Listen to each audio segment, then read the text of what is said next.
Hey everyone, my name is Talia Molotsky. I'm here with the NILI Chanuka Spark series in honor of the fourth night of Hanukkah. I'm really excited to share a little bit of Torah, but I wanted to share a story first, which is that a few different WhatsApp groups of mine with family, with friends, have been sending around Modi. He's a comedian, and in particular, these funny little bits where he differentiates between the Ashkenaz and the Sfarad tradition.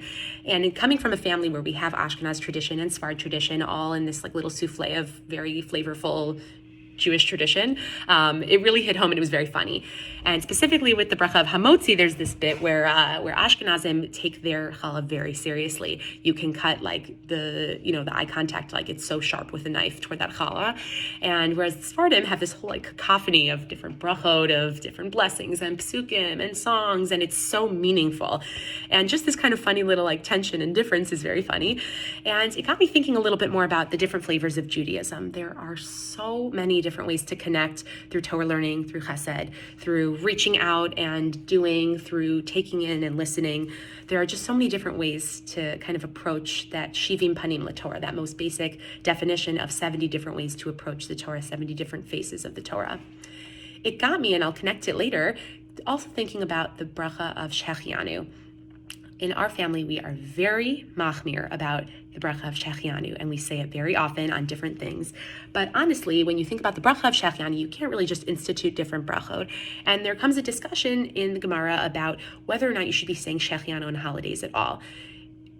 With our logic, it makes a lot of sense. Shechianu, v'kiyamanu, v'higianu, that you've allowed us to live, right? You've made us live, you've sustained us, and we've gotten to this time. And it's a beautiful idea, but the cool part about halacha, right? It's not always about logic. It has to be also about the halachic process. What got us there to instituting that a bracha should be said on a given holiday? And I want to explore that a little bit and hopefully derive a nice message. In Eruvin, there's a discussion about tefillot of Rosh Hashanah. The question comes up, should you say Zman, right, which is kind of the code word there for the blessing of time of Shechianu? Should you say that on Rosh Hashanah and Yom Kippur in addition to the Shalosh Regalim, to Pesach, Shavuos, and to Sukkot? And if we use our logic, right, it makes so much sense. Rosh Hashanah, Yom Kippur is such a holy day, but we have to ask because we need to know why you're even saying Shechianu to begin with. What's the reason behind it?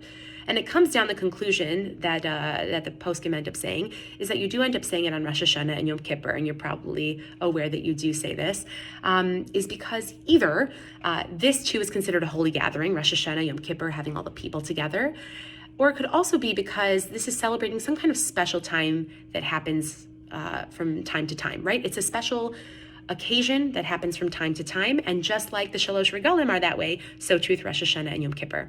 So now Hanukkah comes in, because Hanukkah itself, of course there's a specialness to it, but it does not have the same status of a Doraita, something that is written, right in the Torah, like the Shalosh Regalim, like Rosh Hashanah, Yom Kippur. It is a D'Rabbanan mitzvah, even though colloquially, culturally, we think of it as a very central part of Judaism culturally, and there are certainly our mitzvot, associated with it. But the question really is, why do we say a Shechianu? What are we saying a Shechianu about?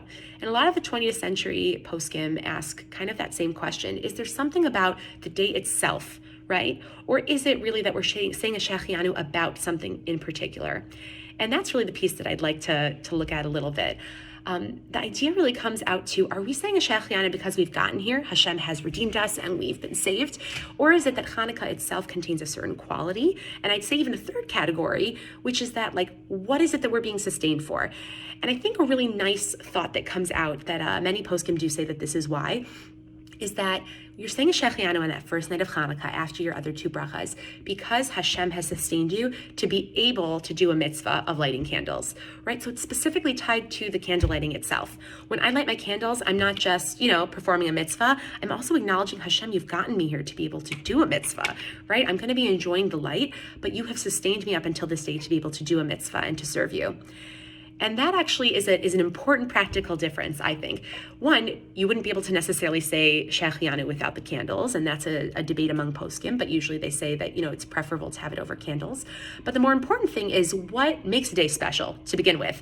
Hanukkah can come and it can go. People are working, people are at school, but what makes it special are the things that we do, the words we use and the actions that we do, which elevates it.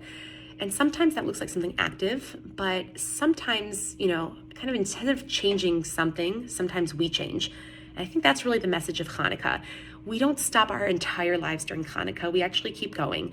But those pauses to meditate, to think about Hashem sustaining the world, sustaining us, to be able to be that change in ourselves rather than changing all the things around us, we have to be the change. So again, sometimes we change something and sometimes we ourselves change.